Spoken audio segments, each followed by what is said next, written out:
कोई भी ईमानदारी नहीं है। तुम बेईमानी से किसी तरीके से धांधली करके वोट ले लो और जीत जाओ और उसके बाद तुम 5 साल तक डंडा मारते रहो लोगों को। अरे कैसे मालिकों को तो बिल्कुल भिखारी बना दिया है। काले कांच वाले ईवीएम मशीन को बंद करना है कि इस चुनाव में वो काले शीशे वाले ईवीएम को पूरा तरीके से बंद करके बैलेट पेपर से वोट देने का विकल्प दिया जाए नागरिकों को, ताकि नागरिकों की मत है, जो वोट है, वो ईमानदारी से उनके प्रत्याशी तक पहुंचे। सभी के सभी चोर हैं, सभी के सभी चोर हैं कि ईवीएम को बंद करके बैलेट बॉक्स से वोट देने का विकल्प सभी मतदाता को इस बार मिलना चाहिए। उसमें आखिरी जो सिंपल वोटिंग फाइल डाली जाती है उसके साथ कुछ हो सकता है। हमने 40,000 का डीडी चेक दिया हुआ है, वो चाहे तो हमें मशीन दे सकते हैं, हम अपना प्रोग्राम डाल के साबित कर देंगे हाँ इस प्रकार से धांधली हो सकती है।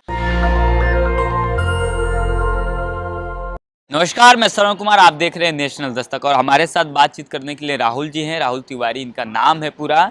आप देख सकते हैं इनके गले में एक पट्टा लटका हुआ है, उस पर साफ साफ लिखा है कि वोट आपसी धन वापसी।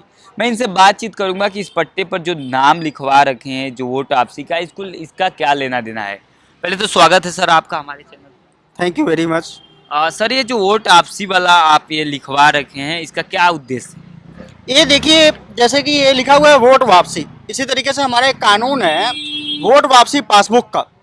जैसे कि हमारे नगर में, हमारे सिटी में, या कहें कि दिल्ली प्रदेश में सबसे ज़्यादा जो समस्याएं हैं वो नगरीय हैं। मतलब लोकल जो मुद्दे हैं ना, उनसे लोग ज़्यादा परेशान हैं और वो मुद्दों को कंट्रोल करने के लिए, उन लोकल समस्याओं को कंट्रोल करने के लिए जो मेयर होता है ना, मेयर, उसके अधीन आता है ये सारा काम। पानी, बिजली, सड़क निर्माण करना, किसी भी प्रकार के बहुत सारे तमाम चीज़ें हैं, इंटरनेट पे आपको मिल जाएगा मेयर के अंदर क्या क्या काम आता है। तो हमारा जो कानून है वोट वापसी पासबुक का, ये वोट वापसी पासबुक के अधीन आना चाहिए मेयर को। मतलब मेयर की जो नौकरी है वो नागरिकों के हाथ में होना चाहिए। नागरिक मेयर को चुने और नागरिक ही मेयर को बदलें, तभी मेयर को डर होगा नौकरी खोने का और तभी मेयर इन लोकल जो परेशानियां हैं इनको दूर करेगा। पानी, बिजली, स्वास्थ्य, सफाई, हर एक प्रकार का जो समस्याओं से जो पीड़ित रहते हैं हम लोग, ये मेयर उसको सही करता है। आम जनमानस से जुड़ी मुद्दों को लेकर आप काम कर रहे हैं। आपकी एक पार्टी है राइट टू रिकॉल पार्टी और आपके कुछ कैंडिडेट भी इसमें ग्राउंड में फाइट कर रहे हैं। दिल्ली में विधानसभा चुनाव है, तो आपके कितने कैंडिडेट अभी भी दिल्ली में उतरे हैं? हमारे 21 कैंडिडेट हैं जो दिल्ली में अलग अलग विधानसभा क्षेत्र से चुनाव लड़ रहे हैं। तो अभी जो दिल्ली में 21 कैंडिडेट आपके उतरे हुए हैं, तो जो बड़ी पार्टियां हैं, आम आदमी पार्टी हो, कांग्रेस हो, बीजेपी हो, तो आप किन मुद्दों को अपने कैंडिडेट को दिए हैं कि आप लोग अपने मुद्दों को लेकर जाइए और जनता से वोट मांगिए? देखिए, मेरा नाम राहुल तिवारी है। मैं दिल्ली का राइट टू रिकॉल पार्टी का प्रदेश अध्यक्ष हूँ और मीडिया प्रवक्ता हूँ। और जो मैं जिन कानूनों का समर्थन करता हूँ, ऐसे ही बाकी सभी कैंडिडेट उन्हीं कानूनों का समर्थन करते हैं। हमारे पास 30 से अधिक कानून हैं, पर दिल्ली के लिए और दिल्ली के लोकल लोगों के लिए सबसे जो महत्वपूर्ण कानून है वो है यहाँ के मेयर को वोट वापसी पासबुक के दायरे में लाना, ताकि ये जगह पे खड्डे ना हो, साफ सफाई की दिक्कत ना हो, स्वास्थ्य की दिक्कत ना हो, पानी की दिक्कत ना हो, बिजली की दिक्कत ना हो। मेयर को वोट वापसी पासबुक में लाना बहुत ज़्यादा जरूरी है। आप सत्ता में आने के लिए क्या कर रहे हैं? सत्ता में आने के लिए हम काम कर रहे हैं। हम ज़्यादा से ज़्यादा नागरिकों तक पहुंच रहे हैं, मीडिया के माध्यम से या ग्राउंड पे लोगों से 1 to 1 मिल रहे हैं, ताकि लोगों को इन कानूनों की जानकारियों के बारे में पता लगे, ताकि एक बड़ा डिमांड क्रिएट हो। जब बड़ा डिमांड क्रिएट होगा तो सभी प्रकार की पार्टियां उन कानूनों को लागू करने में मजबूर हो जाएंगे। राइट टू रिकॉल पार्टी का सिंबल क्या है कि आप लोग जब उनके पास जा रहे हैं तो क्या सिंबल दिखा रहे हैं कि आप लोग इसको वोट दीजिए? हाँ, प्रेशर कुकर हमने हमारे सभी कैंडिडेट्स ने ऑलमोस्ट प्रेशर कुकर का सैंपल लिया है। तो आप किन मुद्दों को लेकर जा रहे हैं और बता रहे हैं कि आप लोग हमको वोट दीजिए? सबसे पहला मुद्दा है कि ईवीएम, काले कांच वाले ईवीएम मशीन को बंद करना है, ठीक है, और नागरिकों को बैलेट पेपर से वोट देने का विकल्प चाहिए, इसकी मांग करना है। और मैं मांग करता हूं कि इस चुनाव में वो काले शीशे वाले ईवीएम को पूरा तरीके से बंद करके बैलेट पेपर से वोट देने का विकल्प दिया जाए नागरिकों को, ताकि नागरिकों की मत है, जो वोट है, वो ईमानदारी से उनके प्रत्याशी तक पहुंचे। लोकतंत्र को बचाने के लिए आप लोगों ने मुहिम छेड़ रखी है, आपने एक पार्टी भी बना रखी है, लेकिन देखा जाए तो एक तरफ जो बड़ी बड़ी पार्टियां हैं, कांग्रेस, बीजेपी, आम आदमी पार्टी, वो जनता के लिए तमाम बड़े वादे भी किए हैं, काम भी किए हैं, चाहे वो पानी का काम हो, स्वास्थ्य का काम हो, चाहे शिक्षा को लेकर बात किया जाए, बिजली फ्री की लेकर बात किया जाए। आप उसका कैसे सामना करेंगे? देखो ये सभी काम मेयर के अंदर आता है। मैं बार बार मेयर कह रहा हूं, मेयर को वोट वापसी पासबुक के दायरे में जब तक नहीं आएगा, मेयर को नौकरी खोने का डर जब तक नहीं होगा, तब तक कुछ नहीं हो पाएगा। जो भी कोई व्यक्ति आके बोलता कि मैं ईमानदार हूं, मुझे वोट दो, मुझे जिताओ, वो बंदा जीत के आपके साथ जरूर बुरा करेगा, वो बेईमानी करेगा, भ्रष्टाचारी करेगा।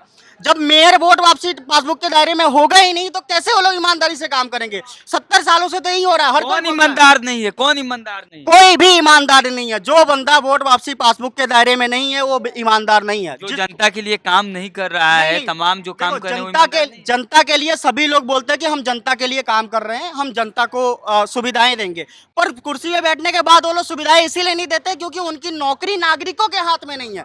जब नागरिक उनको चुनेंगे, नागरिक उनको बदलेंगे, तभी वो लोग ईमानदारी से काम करेंगे। मोदी जी के लिए क्या कहेंगे? मोदी जी ईमानदार हैं कि नहीं?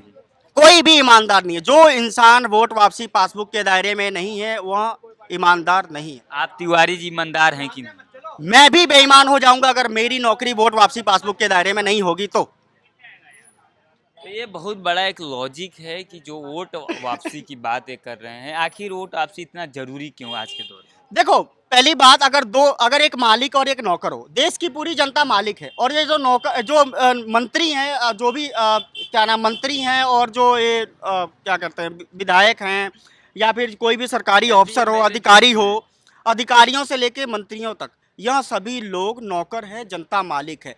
तो मालिकों को हक होना चाहिए ना कि नौकरों को निकालें और फिर नौकरों को बैठाएं। अब एक क्या हो गया, एक बार तुम बेईमानी से किसी तरीके से धांधली करके वोट ले लो और जीत जाओ और उसके बाद तुम 5 साल तक डंडा मारते रहो लोगों को। अरे कैसे मालिकों को तो बिल्कुल भिखारी बना दिया है। ये जो जिनको आप नौकर बता रहे हैं, जो एमपी एमएलए हैं, वो कहाँ से आते हैं? किस ग्रह से चुन कर आते हैं? आप ही हम लोग के बीच के होते हैं कि कहीं और? हमारे आपके बीच से ही चुने जाते हैं, पर कुछ कानूनों की कमी है, वोट वापसी पासबुक जैसे कानूनों की कमी है। जब उसके अधीन आ जाएंगे तो जनता असली मालिक बन जाएगी, फिर जनता उनको रिकॉल कर लेगी और किसी और को बैठा देगी। मान लो मैं आपको प्रधानमंत्री बना दिया, मुख्यमंत्री बना दिया, यहाँ का विधायक बना दिया, अगर आप ईमानदारी से काम नहीं करते तो आपको हटा के किसी और को बैठा ये दिया। देश संविधान से चलता है और तो ये जो संविधान वोट के आपसी अधीन की है, बात कर संविधान रहे के हैं, अधीन है, बिना कुछ छेड़े छाड़े 1 सेकंड के अंदर ये कानून लागू हो सकता है। मतलब कि हमारा 2 मेन मुद्दा है। पहला मेन मुद्दा है क्या कि ईवीएम को बंद करके बैलेट बॉक्स से वोट देने का विकल्प सभी मतदाता को इस बार मिलना चाहिए। दूसरा है सरकारी जमीन किराया बंटवारा कानून। दिल्ली के जितने भी दिल्ली में सरकारी जमीन है उन सभी को सार्वजनिक इंटरनेट पे ला के रख देना चाहिए उसका डाटा, ताकि एक एक इंसान को बगैर लॉगिन किए पता लगे कि भाई कहाँ कहाँ कितनी सरकारी जमीन ऐसे खाली बिना उपयोग के पड़ी हुई हैं। उन सभी जमीनों को लीज पे दिया जाएगा, वहाँ दुकानें, फ्लैट्स, रूम बनेंगी, उसका जो किराया होगा वो दिल्ली की सभी नागरिकों में बांट दिया जाएगा, ताकि दिल्ली के नागरिकों को बगैर किसी देश से कर्जा लिए, बगैर कोई फंड से पैसे काटे, हम जो बिल्कुल यूजलेस जमीनें पड़ी हैं, जिसको जानबूझकर ऐसे रखा गया, उन जमीनों को उपयोग करके वहां से जो कमाई हो वो नागरिकों में बांट देंगे। उस तरीके से महंगाई कम होगी, रोजगार बढ़ेगा और नागरिकों को हर एक महीने 3 से 4 हजार रुपए प्राप्त होगा। आपके पास कोई डाटा है जो दिल्ली में ऐसे जमीन ऐसे पड़ा हुआ हो जहाँ पे कोई काम न हो? हाँ, तकरीबन 100 करोड़ स्क्वायर मीटर ऐसे कुछ है जो खाली जमीनें पड़ी हुई है दिल्ली में।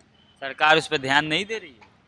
हाँ, सरकार ध्यान नहीं दे रही है तभी तो ऐसे खाली पड़ी है। सोचो यहाँ क्या है कि रूम का रेंट इतना है, फ्लैट कोई का रेंट खेती होती करता है, कुछ होता है कि कुछ बस नहीं होता है, सिर्फ ऐसे यूजलेस मतलब बिना काम की जमीनें पड़ी हैं और जानबूझ के, मुझे ऐसा लगता है कि षड्यंत्र के तहत रखा गया है, ताकि देखो अब क्या जमीनें कम होंगी तो रेंट ज्यादा हो जाएगा, जब जमीनें ज्यादा बढ़ जाएंगी फिर रेंट कम हो जाएगा, तो उसको षड्यंत्र की तरह ऐसा रखा हुआ है।